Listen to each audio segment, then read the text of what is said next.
இதுலயே பெரிய மனுஷன், பணக்காரன், நெறையா கைங்கரியம் பண்றவன்.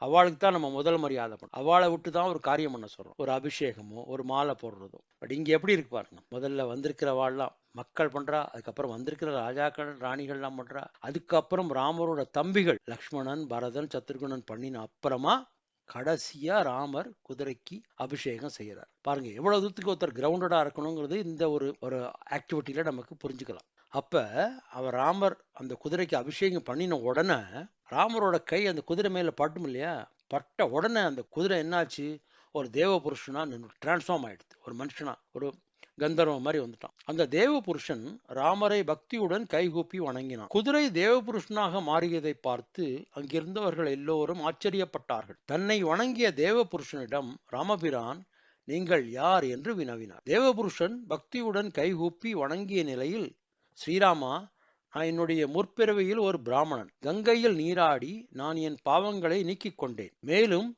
ஸ்ரீராமராகிய உங்களை பூஜித்தும் தியானம் செய்தும் புண்ணியங்களை வளர்த்து கொண்டேன். மனிதர்கள் பின்பற்ற வேண்டிய தர்மங்களைப் பற்றி அறிந்து கொண்டேன். பல வகையான தானங்கள் செய்வதன் சிறப்பை உணர்ந்து கொண்டேன். அதனால் நிறைய தான தர்மங்கள் செய்தேன். அதன் காரணமாக மக்கள் என்னை பெரிய வள்ளல், தர்மகர்த்தா, தர்மாத்மா, தர்மவான் என்றெல்லாம் புகழ்ந்து பேசினார்கள். அதனால் அந்த புகழ் போதை என் தலையில் ஏறியது. அது என் கண்ணை மறைத்தது. அதனால் புனிதத்தையும் சத்தியத்தையும் மறந்து